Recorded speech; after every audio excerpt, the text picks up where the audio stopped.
The U.S. government just publicly accused a sitting Mexican governor of being part of the narco machine. On April 29, federal prosecutors in Manhattan unsealed an indictment charging Rubén Rocha Moya, the 76-year-old governor of Sinaloa, with conspiracy to traffic drugs into the United States. He's not alone. 9 other officials went down with him: a senator, a mayor, police chiefs, prosecutors. 10 people who were supposed to be running a Mexican state. The accusation is they were actually running it for the cartel. This has never happened before.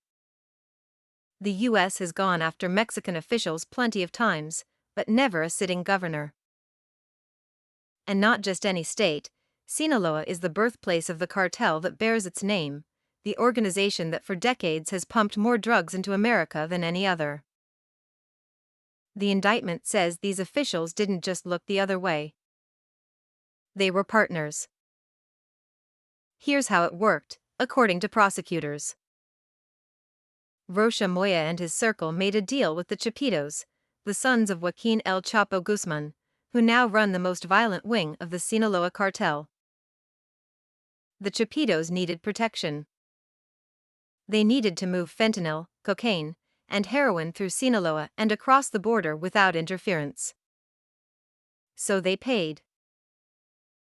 Millions of dollars in kickbacks flowed to the governor and his officials. In exchange, the state became a safe zone. Police didn't investigate. Prosecutors didn't charge. The cartel operated freely, and the officials got rich. The Chapitos aren't like their father. El Chapo built his empire on cocaine and heroin. His sons went all in on fentanyl. They set up clandestine labs across Sinaloa, importing precursor chemicals from China and churning out pills that look like prescription painkillers but can kill with a single dose. The Drug Enforcement Administration estimates the Chapitos faction has flooded the U.S. with enough fentanyl to kill millions. And according to the indictment, Rocha Moya's government made that possible.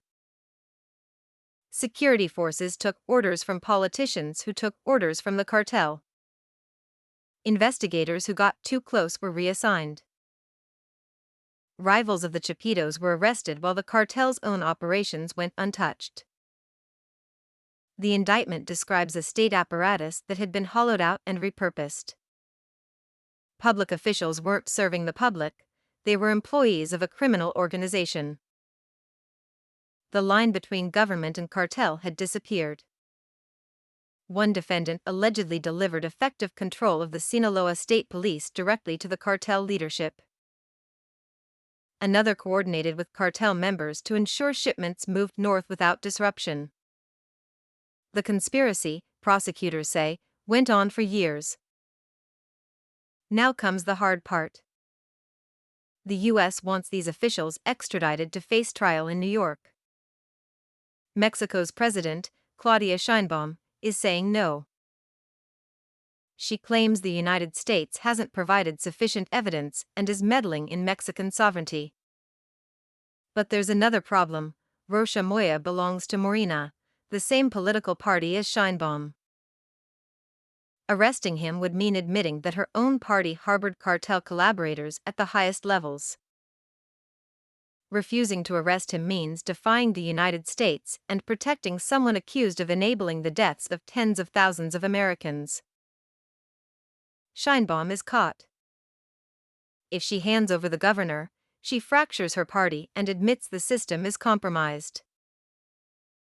If she doesn't, she risks a full-blown crisis with Washington at a moment when Mexico can't afford one. The Trump administration has already threatened tariffs and military action over fentanyl. This indictment gives them ammunition. And it raises a question nobody in Mexico City wants to answer: if a sitting governor can be on the cartel payroll, who else is? The 10 officials named in the indictment are just the ones prosecutors felt confident charging. The document describes a network, meetings between officials and cartel leaders, payments routed through intermediaries, decisions made in private that shaped who lived and who died. If 10 people at the top were working for the Chapitos, how many more were involved at lower levels? How many cops, judges, bureaucrats? What happens next will show whether this indictment changes anything or just becomes another data point in a war that never ends. Rocha Moya is still governor. He's still free. The people who voted for him have to decide whether they believe the United States or their own president. And families in Ohio and Arizona and North Carolina who've lost someone to fentanyl have to watch and wonder if anyone will ever actually pay.